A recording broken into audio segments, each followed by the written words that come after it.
तो friends, learn in short में आपका एक बार फिर से स्वागत है। मेरा नाम है सरस और आप देख रहे हैं लर्न इन शॉर्ट। फ्रेंड्स, इसके पहले मैंने आपको वीडियो में स्टार्ट करूं, मैं आपको पहले बता दूं कि अगर आपने सामाजिक अध्ययन एसएसटी का आपने 2013, 16 और 17 का पेपर नहीं देखा है तो आप जाकर देख लीजिए। सारे पीवाईक्यूज मैंने सॉल्व करा दिए हैं। आज मैं यहाँ पे 2018 का पेपर लेकर आ गई हूँ, जिसमें मैं आपको यहाँ पे सामाजिक अध्ययन आपको करवाने वाली हूँ, social science and other subject. तो अगर आपने नहीं देखा है तो आप जाकर 2013, 2016 और 2017 का पेपर देख लीजिए। 2018 में आज मैं आपको टोटल फिर से 60 क्वेश्चन कराने वाली हूँ। ये पीवाईक्यूज बहुत ज़्यादा इंपॉर्टेंट है। इसमें मैं आपको भी बताऊंगी आगे कि कितने सारे क्वेश्चन आपके रिपीट हुए हैं और कितने सारे अभी रिपीट होने की और संभावना है। तो चलिए वीडियो को स्टार्ट करते हैं बिना लेट किए। जल्दी से मैं आपको सारे क्वेश्चन को फटाफट कवर करा देती हूँ कि आपसे क्या क्या क्वेश्चन पूछे जा रहे हैं और ये क्वेश्चन रिपीट भी हो रहे हैं। मैं आपको आगे बताऊंगी कि कौन सा क्वेश्चन इसमें से रिपीट हुआ है, कौन सा क्वेश्चन रिपीट नहीं हुआ है। तो ये बहुत ज़्यादा इंपॉर्टेंट है आपके लिए। अगर आप यूपी टेट आपने फॉर्म भरा है 2026 का और सोशल साइंस का, ये क्वेश्चन आपको बहुत ज़्यादा इंपॉर्टेंट होंगे आपके लिए। तो चलिए हम लोग पहले क्वेश्चन से स्टार्ट कर लेते हैं। पहला क्वेश्चन है, शारीरिक शिक्षा का उद्देश्य क्या है? जो शारीरिक शिक्षा होता है उसका उद्देश्य क्या है? ये आपका मानसिक विकास होता है, शारीरिक विकास होता है, मनोवैज्ञानिक विकास होता है या फिर सब होता है? तो आपको पता ही है कि शारीरिक शिक्षा जो होता है, शारीरिक शिक्षा अगर आप किसी बच्चे को देंगे तो इसमें आपका मानसिक, शारीरिक और मनोवैज्ञानिक सारा विकास होगा। ये देखिए, इसमें आपका शारीरिक विकास होगा या फिर उपयुक्त सभी होगा। तो इसका सही आंसर हो जाएगा उपयुक्त सभी, क्योंकि अगर आप जब भी शारीरिक शिक्षा देंगे तो फिर इसमें आप सारा विकास देखेंगे, शारीरिक विकास, मानसिक विकास, मनोवैज्ञानिक विकास, सारे ही। ठीक है, तो उपयुक्त सभी आपका सही आंसर हो जाएगा। बैडमिंटन के से संबंधित खिलाड़ी कौन है? खिलाड़ियों का नाम दिया हुआ है दीपा कर्माकर, पीवी सिंधु। तो जो खिलाड़ियों के नाम भी आपको पता होना चाहिए, सानिया मिर्जा या फिर द्युति चंद्र। बैडमिंटन से कौन संबंधित है? आपका पीवी सिंधु। तो पीवी सिंधु आपका बिल्कुल सही आंसर हो जाएगा। अगला सवाल है, दालों में सबसे ज़्यादा क्या पाया जाता है? वसा, प्रोटीन, विटामिन या फिर खनिज? तो आपको पता ही है, ये बहुत ही आपका जो भोजन वाला पार्ट होता है उसी में से पूछेगा। भोजन में यही पूछता ही है आपसे कि भोजन में कार्बोहाइड्रेट क्या इसमें होता है, वसा किस में होता है, प्रोटीन किस में होता है, और विटामिन के सारे नाम पूछ सकता है। कौन से विटामिन से कौन सा रोग होता है, ये सारे आपसे भोजन के ही पार्ट में आते हैं। और भोजन में आपसे ये भी पूछ सकता है कि कौन सा खाना कहाँ पर प्रसिद्ध है। तो दालों में सबसे ज़्यादा क्या पाया जाता है? तो यहाँ पर हो जाएगा आपका विटामिन, प्रोटीन मेरे मन में था लेकिन ऐसे मुंह से विटामिन निकल गया, तो प्रोटीन आपका हो जाएगा। एलएसडी के सेवन से क्या होता है? अगला सवाल है आपका कि एलएसडी का अगर आप सेवन करते हैं तो उससे क्या होता है? यकृत का रोग होता है, कैंसर होता है, किडनी का रोग होता है या फिर आपका मानसिक विभ्रम होता है? जैसे कि जो आपका मेंटल भ्रम नहीं होता है, आपका इल्यूज़न, तो मेंटल इल्यूज़न होता है या फिर कौन से रोग होते हैं एलएसडी से? तो एलएसडी से आपका मानसिक विभ्रम होता है। देखिए, ऑप्शन में बिल्कुल अलग से भी था, चाहते अगर आपको पता नहीं होता तो भी आप इसका आंसर लगा सकते थे। अगर आप में से किसी को ये पीडीएफ का ज़रूरत होगा तो मुझे बताइएगा, मैं आपको टेलीग्राम का लिंक दे दूँगी, उससे कनेक्ट होकर ये सारे पीडीएफ आपको मिल जाएंगे। पीवाईक्यूज, आपको कोई भी पीवाईक्यूज के लिए बुक लेने का ज़रूरत नहीं होगा। व्यायाम से क्या लाभ होता है? फुर्तीलापन आता है, रक्त प्रवाह में वृद्धि होती है, मतलब जो रक्त संचार होता है उसमें आपका ग्रोथ होता है, भूख लगता है या फिर सभी होता है? तो आपको पता ही है कि व्यायाम आपके लिए, सबके लिए बहुत ज़्यादा ज़रूरी है। भूख भी, मतलब पेट का डाइजेशन सिस्टम भी अच्छा होता है और फुर्तीलापन भी रहता है और रक्त प्रवाह में वृद्धि होती है। तो उपयुक्त सभी आपका यहाँ पे बिल्कुल सही आंसर हो जाएगा। ये सारे क्वेश्चन आपको सारे एग्जाम में काम आएंगे, क्योंकि इसमें आपका एसएसटी है। तो एसएसटी आपको पता ही है, ईवीएस होता है और आपका हिस्ट्री होता है, पॉलिटिक्स होता है और जियोग्राफी होता है। तो ये सारे एग्जाम में आपको काम आएंगे। उसके अलावा अगला क्वेश्चन है, वृत्त आरेख उपयोगी है? जो वृत्त आरेख होता है वो किस लिए उपयोगी है? समग्र के संबंध में किसी एक के मूल्य को प्रदर्शित करने के लिए, एक प्रतिरूप को प्रदर्शित करने के लिए, विभिन्न मात्राओं की तुलना करने के लिए या ऐतिहासिक अवधि की विशेषताओं को दर्शाने के लिए? तो आपका पहला वाला ही सही हो जाएगा कि समग्र के संबंध में किसी एक के मूल्य को प्रदर्शित करता है आपका वृत्त। ठीक है, तो फिर यहाँ पे आपका वृत्त जो है, ये पहला जो है बिल्कुल सही हो जाएगा। अगला सवाल है कि सामाजिक विज्ञान में परीक्षा सुधार पर हाल ही का एनसीएफ आधार पत्रक बल देता है। मतलब जो नया उस समय का एनसीएफ था 2017 में, जो पूछा गया है कि उसका आधार पत्रक किस पे बल देता है? सामाजिक विज्ञान मतलब एसएसटी में परीक्षा सुधार में जो उस समय का एनसीएफ आया था, परीक्षा के समय बैठने की लचीला व्यवस्था पर, मतलब फ्लेक्सिबिलिटी एग्जामिनेशन पर, और उसके बाद फिर परीक्षा निष्पादन पर, खुली पुस्तक परीक्षा पर या फिर सतत मूल्यांकन पर। तो एनसीएफ आपको पता ही है कि सतत मूल्यांकन पर बल देता है। अभी भी ये क्वेश्चन आ जाएगा तो यही आपका आंसर सही होगा। सामाजिक अध्ययन शिक्षण का उद्देश्य क्या है? अच्छे नागरिक होना, सांस्कृतिक विरासत का विकास करना। सामाजिक अध्ययन शिक्षण का उद्देश्य क्या है? राष्ट्रीय एकता और अंतर्राष्ट्रीय समझ की विकसित करना या उपयुक्त सभी। तो यहाँ पे भी आपका उपयुक्त सभी बिल्कुल हो जाएगा। 2017 का पेपर मुझे बहुत कठिन नहीं लगा, ठीक ठाक लग रहा था लेवल, क्योंकि यहाँ पे उपयुक्त सभी वाले ऑप्शन ज़्यादा थे। और फ्रेंड्स इस बार ये भी देख लीजिएगा कि AI से क्वेश्चन बना रही है। अभी यूपी जो PGT का एग्ज़ाम हो रहा है उसमें AI से क्वेश्चन काफ़ी बनाए जा रहे हैं, तो उस हिसाब से आप अपनी तैयारी को रखिए, क्योंकि ये लोग अभी क्या कर रहे हैं कि AI पे ज़्यादा बल दिए हुए हैं और यूपी में जो भी एग्ज़ाम हो रहा है तो AI पे ही काम कर रहे हैं, तो उस हिसाब से आप अपनी तैयारी को रखिएगा। अगला सवाल है कि परियोजना कार्य महत्वपूर्ण क्यों होता है? होता है क्योंकि परियोजना कार्य करके सीखने का महत्वपूर्ण तरीका है, या विद्यार्थियों को रचनात्मक बनाता है, या शिक्षकों को रचनात्मक बनाता है, या विद्यार्थियों के लिए क्रियाकलाप के रूप में होता है। तो इसमें सही हो जाएगा आपका करके सीखने का महत्वपूर्ण तरीका है। अगला सवाल है भारतीय बहुलवादी समाज में सामाजिक विज्ञान की पाठ्य पुस्तकों को भारतीय बहुलवादी समाज में सामाजिक विज्ञान की पाठ्य पुस्तकों को मतलब डैश है, फिर आगे क्या होगा? विवादास्पद मुद्दों से बचना चाहिए, सरकार के विचारों को प्रदर्शित करना चाहिए, बहुसंख्यक की राय को प्रदर्शित करना चाहिए, सभी धर्मों और सामाजिक समूह को शामिल करना और उनका प्रतिनिधित्व करना चाहिए। तो आपका यहाँ पे चौथा वाला ही आंसर बिल्कुल सही हो जाएगा।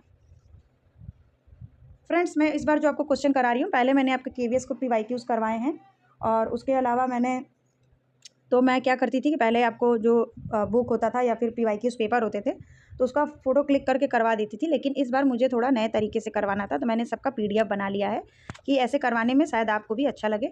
और पहले मैंने जो KVS का PYQ कराया था बहुत सारे लोगों ने उसको देखा था और बहुत सारे लोगों के काम भी आया था। तो अगला सवाल है कि भारतीय कला में बुद्ध के जीवन को किस घटना का चित्रण चक्र द्वारा हुआ है? किस घटना का चित्रण चक्र द्वारा हुआ है भारतीय कला में? प्रथम उपदेश, संबोधि, महाभिनिष्क्रमण या फिर निर्वाण।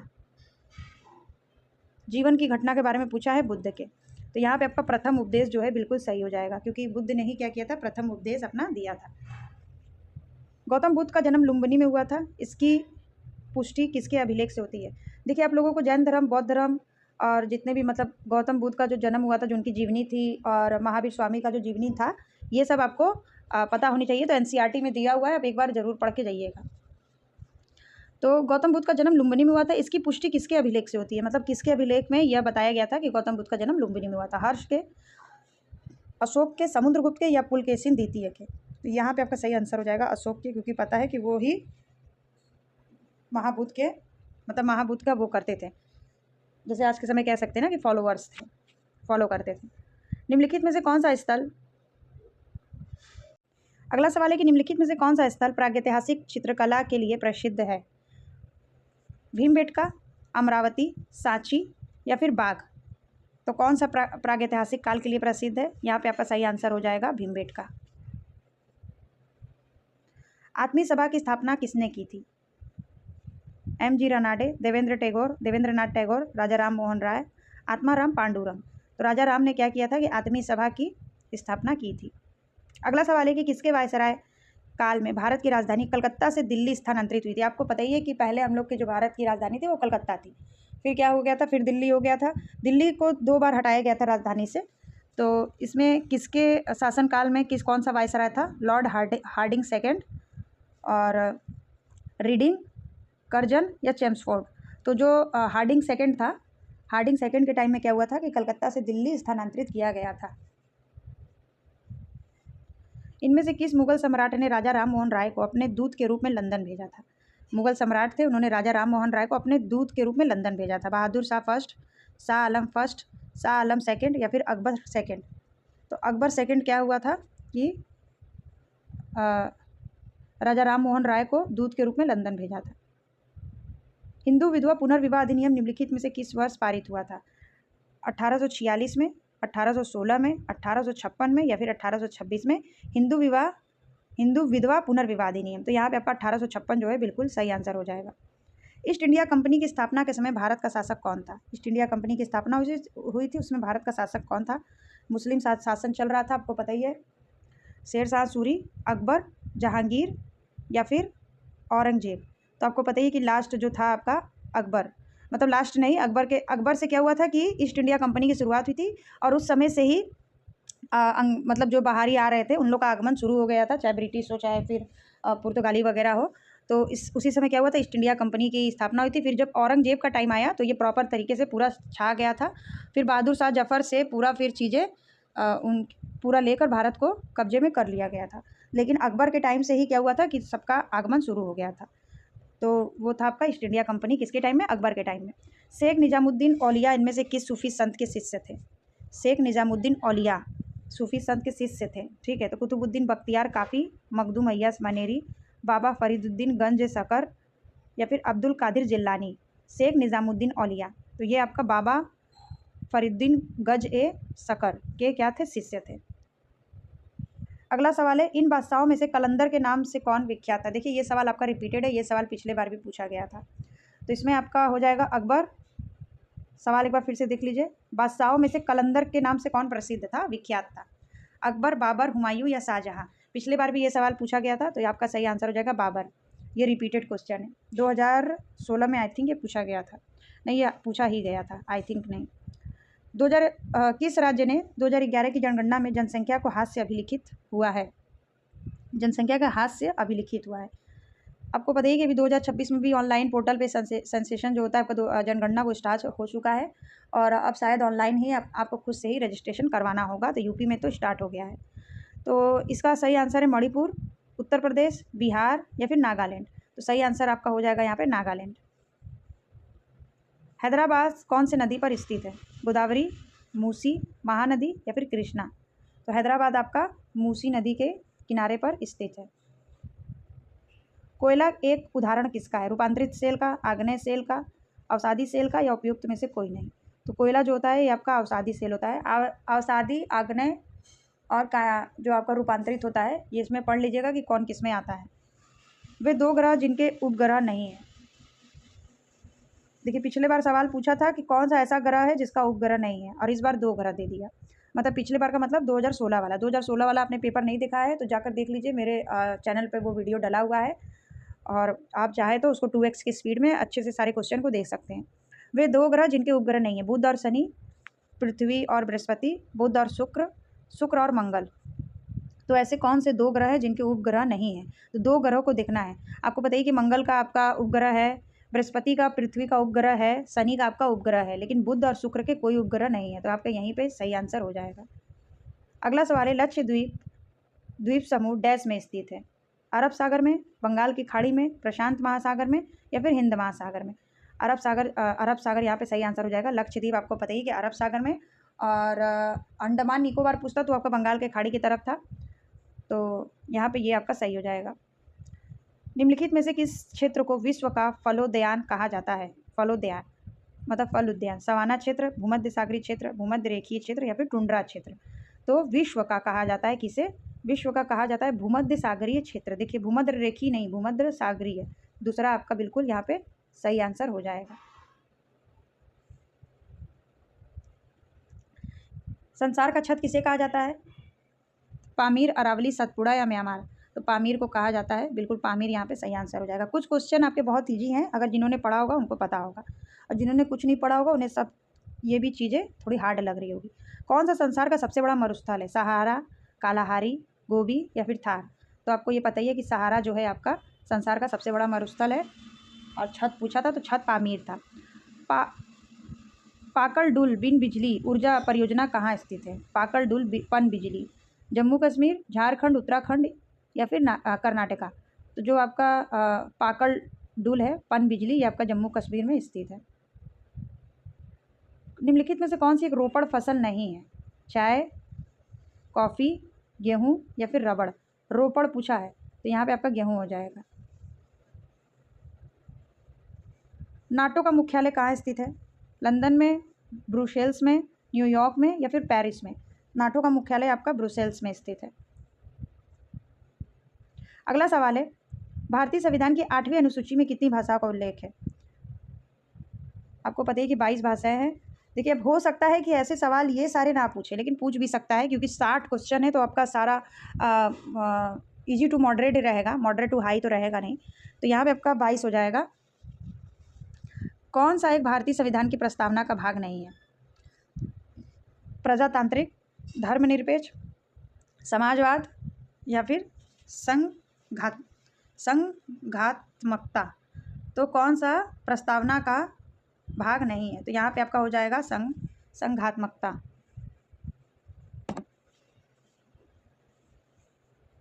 अगला सवाल है, सामाजिक अध्ययन के शिक्षण में सबसे महत्वपूर्ण सहायक साधन कौन सा है? मतलब सामाजिक अध्ययन के अगर आप टीचर हैं तो इसमें सबसे महत्वपूर्ण सहायक साधन क्या है? कार्य निर्धारण, व्याख्यान, श्रव्य दृश्य या फिर वाद विवाद। तो श्रव्य दृश्य आपका सही हो जाएगा, क्योंकि सुनना और देखना इस सब्जेक्ट में ज़्यादा उपयोगी होगा। उच्च प्राथमिक स्तर पर कौन सा विषय सामाजिक अध्ययन में सम्मिलित नहीं है? उच्च प्राथमिक स्तर पर 6 to 8 में। देखिए ये क्वेश्चन भी रिपीटेड है। मैंने सारे क्वेश्चन को इतना पढ़ लिया है कि मुझे पता चल जा रहा है कि कौन सा रिपीटेड था कौन सा नहीं। तो 6 to 8 में उच्च प्राथमिक स्तर पे आप क्या चीज़ नहीं है? इतिहास होगा ही, राजनीतिक शास्त्र होगा ही, भूगोल होगा ही, दर्शन शास्त्र नहीं होगा। दर्शन शास्त्र आपका 12th लेवल में अगर स्कूल में अवेलेबल है तो मिल जाएगा, नहीं तो कॉलेज में ज़्यादातर लोग लेते हैं। जैसे शिक्षा शास्त्र हो गया, दर्शन शास्त्र हो गया, मनोविज्ञान हो गया, ये सारे ग्रेजुएशन और 12th में लिया जाता है। संविधान सभा के स्थायी अध्यक्ष थे, एक होता है अस्थायी और एक होता है स्थायी। तो स्थायी अध्यक्ष थे डॉक्टर राजेंद्र प्रसाद, डॉक्टर सच्चिदानंद सिन्हा, जवाहरलाल नेहरू और डॉक्टर के.एम. मुंशी। स्थायी अध्यक्ष पूछा है तो डॉक्टर राजेंद्र प्रसाद जो थे आपके स्थायी अध्यक्ष थे। राष्ट्रपति की अनुपस्थिति में उसके समस्त कार्य किसके द्वारा किए जाते हैं? राष्ट्रपति अगर उपस्थित नहीं है तो उनका जो भी काम होगा वो कौन करेगा? राज्यपाल करेगा, प्रधानमंत्री करेगा, उपराष्ट्रपति करेगा या फिर भारत का मुख्य न्यायाधीश करेगा? तो यहाँ पे आपको पता ही है कि राष्ट्रपति नहीं रहेंगे तो उपराष्ट्रपति उनके काम करेंगे। अगला सवाल है कि निम्नलिखित में से किस नाभिकीय संधि का भारत सदस्य है? एक नाभिकीय संधि है, उसका भारत सदस्य है। PTBT, CTBT, NPT या उपयुक्त में से कोई नहीं। अब पूछा है कि भारत सदस्य है नाभिकीय संधि का, तो यहाँ पे हो जाएगा आपका PTBT। देखिए सुना हुआ भी है, शायद आप लोगों ने भी सुना होगा। PTBT एक नाभिकीय है, वो है जिसमें क्या है कि भारत सदस्य है। हाल ही में शांति स्थापना हेतु भारतीय सैनिकों को संयुक्त राष्ट्र पदक मिला है। तो ये 2017 का आपका करंट है, लेकिन मैंने ले लिया है तो देख लीजिए आप। ये आपका दक्षिण सूडान था, उस टाइम में पूछा गया था हाल ही में। एक दो आपसे करंट भी पूछ सकता है। कौन सा संयुक्त राष्ट्र संघ का अभिकरण नहीं है? संयुक्त राष्ट्र शैक्षिक वैज्ञानिक और वैज्ञानिक सांस्कृतिक संगठन, विश्व स्वास्थ्य संगठन, खाद्य और कृषि संगठन, अंतर्राष्ट्रीय न्यायालय। तो अंतर्राष्ट्रीय न्यायालय जो है वो आपका संयुक्त राष्ट्र संघ का अभिकरण नहीं है। कौन सा उर्वरक किसान खाद के नाम से जाना जाता है? Ammonia sulphate, calcium sulphate, calcium nitrate, calcium ammonia nitrate या फिर अमोनिया सल्फेट नाइट्रेट। तो खाद पूछा है, किसान खाद के नाम से जाना जाता है उर्वरक। ये उर्वरक जो है वो किसान खाद के नाम से जाना जाता है। तो यहाँ पे सही हो जाएगा आपका कैल्शियम अमोनियम नाइट्रेट। तो ये आपका बिल्कुल सही हो जाएगा। मैं अलग से यहाँ पे इसलिए मेंशन कर देती हूँ क्योंकि हाईलाइट रहे और जल्दी से समझ में आ जाए। 1 हेक्टेयर सेंटीमीटर में पानी की कुल मात्रा होती है, कितनी मात्रा होती है? 1 lakh litre, 1000 litre, 10,000 litre, 10 lakh litre. तो 1 हेक्टेयर सेंटीमीटर में पानी की कुल मात्रा कितनी होती है? ये आपका पहला वाला सही है, ये आपका हो जाएगा 1 लाख लीटर 1 हेक्टेयर सेंटीमीटर में। केला का कार्य प्रवर्धन होता है पत्ती द्वारा, बीज द्वारा, तने द्वारा, कायिक प्रवर्धन होता है या फिर शक्कर द्वारा। तो जो केले का कायिक प्रवर्धन होता है वो होता है आपका शक्कर द्वारा। यहाँ पे 1-2 क्वेश्चन लग रहा है कि बोल्ड नहीं हुए हैं, हाईलाइट नहीं हुए हैं। शक्कर द्वारा क्या होता है? केले का कायिक प्रवर्धन। कौन सा उर्वरक तीव्र आर्द्रता ग्राही होता है? मतलब कि बहुत तेज वो होता है, आर्द्रता ग्रहण करता है, ग्राही होता है। कौन सा? Sodium nitrate, ammonium sulphate, calcium ammonium nitrate उर्वरक पूछा है या फिर यूरिया। तो यहाँ पे आपका सही आंसर हो जाएगा यूरिया। यूरिया जो आपको पता ही कि यूरिया आजकल खेतों में बहुत ज़्यादा प्रयोग किया जा रहा है। खेत में हरी खाद वाली फसल की पलटाई की उपयुक्त व्यवस्था कौन सी है? फूल आने के पश्चात की व्यवस्था। सवाल एक बार समझ लीजिएगा, खेत में हरी खाद वाली फसल की पलटाई की उपयुक्त व्यवस्था कौन सी है? फूल आने के पश्चात की व्यवस्था, प्रारंभिक व्यवस्था, फूल आने से पूर्व की व्यवस्था या फिर परिपक्व व्यवस्था। तो यहाँ पे सही आंसर हो जाएगा फूल आने से पूर्व की व्यवस्था क्या है? खेत में हरी खाद वाली फसल की पलटाई है। ठीक है, अगला सवाल है, फसल के रस में चीनी की सांद्रता मापी जाती है। मतलब फसल जो होता है उसके रस में चीनी की सांद्रता जो है किससे मापी जाती है? रेफ्रेक्ट्रोमीटर द्वारा, चीनोमीटर द्वारा, पोमोमीटर द्वारा या फिर टेंसियोमीटर द्वारा। तो यहाँ पे रेफ्रेक्ट्रोमीटर जो है इसके द्वारा मापी जाती है क्या, फल के रस में चीनी की सांद्रता, मतलब फल में जो रस होता है उसमें चीनी की सांद्रता क्या है, किससे मापी जाती है, तो आपसे रेफ्रेक्ट्रोमीटर द्वारा। जेली बनाने में पैक्टिन का प्रमुख कार्य क्या है? जब जेली बनाते हैं आपने तो पैक्टिन का प्रमुख कार्य क्या है? फलों के रस का थक्का बनाना, फलों के रस को मीठा बनाना, फलों के रस को साफ करना, फलों के रस को रंगीन करना। जेली बनाने में पैक्टिन का प्रमुख कार्य क्या है? फलों के रस का थक्का बनाना, यहाँ पे बिल्कुल सही हो जाएगा। ये सारे कुछ क्वेश्चन बोल्ड नहीं हुए हैं। टमाटर का रंग लाल किस व्यंजक के कारण होता है? यहाँ पे आपको पता ही होगा कि लाइकोपोमिन के कारण। अगला सवाल है, नींबू का फल प्रचुर स्रोत है सेट्रिक अम्ल का, टार्टिक अम्ल का, मैलिक अम्ल का, फिर एसिडिक। नींबू का रस प्रचुर मात्रा में, तो यहाँ पे आपका सही आंसर हो जाएगा सिट्रिक अम्ल। ये टार्ट्रिक आपका इमली में होता है, आपको टार्ट्रिक और सिट्रिक में थोड़ा सा कन्फ्यूजन हो सकता है। और मैलिक आपका चींटी में होता है, चींटी काटती है तो उसमें मैलिक अम्ल होता है। टार्ट्रिक आपका इमली में होता है, सिट्रिक आपका नींबू के रस में होता है। केंद्रीय एगमार्क प्रयोगशाला कहाँ व्यवस्थित है? एगमार्क का जो प्रयोगशाला है, होल मार्क होता है, एक एगमार्क होता है जो आपका होता नहीं है कि आपने खाने पीने में एगमार्क का वो होता है, तो उसका प्रयोगशाला कहाँ पर है? बेंगलुरु में, नागपुर में, पुणे में या फिर लखनऊ में? तो केंद्रीय, भारत का केंद्रीय एगमार्क प्रयोगशाला, ये आपका सही आंसर हो जाएगा नागपुर में। दूसरा आपका बिल्कुल सही आंसर हो जाएगा। अगला सवाल है, अचल स्वर कौन से है? थोड़ा सा आपको पता ही कि संगीत से भी पूछेगा। स प, स म, स ध या फिर स रे। अचल स्वर होता है और एक अचल स्वर होता है। तो यहाँ पे आपका जो अचल स्वर है ये हो जाएगा आपका स और प। राग यमन किस ठाट से उत्पन्न है? राग यमन किस ठाट से उत्पन्न है? तो देखिए, संगीत के कुछ क्वेश्चन अगर आ भी जाते हैं तो ज़रूरी नहीं कि आप उसको ठीक कर सके, आप तुक्का भी लगा सकते हैं। अगर आप पढ़े होंगे तो अच्छी बात है। तो राग यमन किस ठाट से उत्पन्न है? भैरवी से, विलावल से, कल्याण से या गमाज से? तो अगर ये क्वेश्चन आपसे आए तो आप कल्याण इस पे सही आंसर लगा दीजिएगा। संगीत में समान गति के सतत प्रवाह को क्या कहते हैं? समान गति के सतत प्रवाह को क्या कहते हैं? लय कहते हैं, ताल कहते हैं, या फिर सम कहते हैं, या फिर छंद कहते हैं? तो सम और छंद तो नहीं होगा, यहाँ पे लय आपका बिल्कुल सही हो जाएगा। लय और ताल में आप कंफ्यूज हो सकते हैं, क्योंकि इन दोनों को क्या कहते हैं? समान गति के सतत प्रवाह, मतलब समान गति से अगर गाना गाया जा रहा है तो उसका सतत प्रवाह है, ये आपका लय है। ग म प ध नि स नि ध प म प ग म ग किस राग का स्वर समूह है? मतलब बोलते नहीं सारे ग म प ध नि सा, तो ग म प ध नि सा से दिया गया है, तो ये क्या है? राग विहाग है, राग यमन है, राग कल्याण है, या फिर राग विलावल है?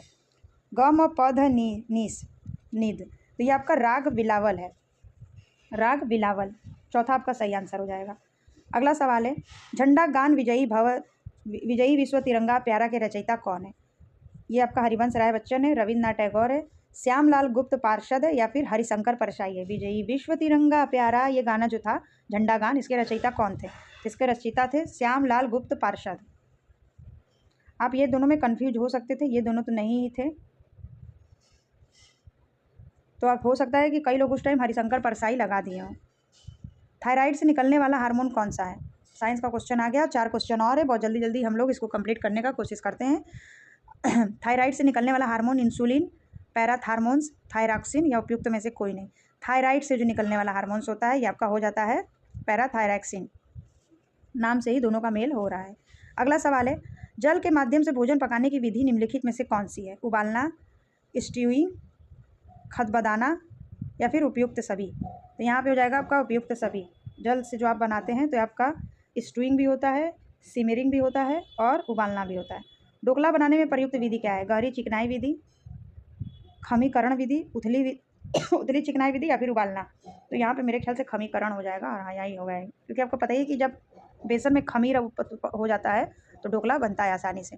2 वर्ष से 6 वर्ष की आयु को क्या कहते हैं? किशोरावस्था, शैशवावस्था, बाल्यावस्था या फिर प्रौढ़ावस्था? तो ये आपका बाल्यावस्था हो जाएगा। 2 से 6 है, 6 के ऊपर वाले को कहें 2 से नीचे वाले को कहेंगे शैशवावस्था, और 2 से 6 वाले को कहेंगे बाल्यावस्था। किशोरावस्था के लिए आपको 12+ देखना होगा। प्रौढ़ावस्था आपको पता ही है कि ये जो आपके यौनावस्था के बाद प्रौढ़ावस्था आता है, जो 30 से 35 साल वाले होते हैं वो प्रौढ़ावस्था वाले होते हैं। तो अगला सवाल है, ये हम लोग का आखिरी सवाल है आज का, कि जल प्रदूषण का क्या कारण है। मनुष्य की क्रियाकलाप, बढ़ती जनसंख्या, कीटनाशक, उपयुक्त सभी हो जाएगा। तो फ्रेंड्स, ये हम लोगों ने आज 60 क्वेश्चन फिर कर लिया है, और अब मैं 2018 का पेपर आपको करवाऊंगी, फिर 2020 का करवाऊंगी, फिर 2021 का करवाऊंगी, फिर हम लोग ईवीएस करेंगे। अभी टाइम बहुत है, मैं करवाऊंगी चाहे जितने लोग भी देखें। और उसके अलावा मैं आपको इसमें पेडागॉजी भी करवाऊंगी, जितने भी प्रीवियस ईयर के पेडागॉजी है, क्योंकि प्रीवियस ईयर करना बहुत ज़्यादा इंपॉर्टेंट है। और ऐसे क्या होगा कि आपको सवाल देखिए रिपीट होंगे तो आपको बहुत ज़्यादा बेनिफिट होगा। तो जो भी देखते हैं ये उनके लिए बहुत ज़्यादा बेनिफिशियल है। और मिलते हैं नेक्स्ट वीडियो में नए इन्फॉर्मेशन के साथ। किसी को पीडीएफ चाहिए होगा तो मुझे बोल देगा, मैं सारे पीडीएफ को अपने टेलीग्राम में डाल दूँगी, आपको फ्री में सारे PYQs मिल जाएंगे। 60 क्वेश्चन हम लोग कर रहे हैं डेली। और चलिए मिलते हैं नेक्स्ट वीडियो में नए इन्फॉर्मेशन के साथ। तब तक के लिए बाय बाय। वीडियो पसंद आए तो लाइक करिए, चैनल को सब्सक्राइब करिए, अपने दोस्तों के साथ शेयर करिए। कोई सवाल हो तो अपना कमेंट में बता दीजिएगा। तब तक के लिए बाय बाय।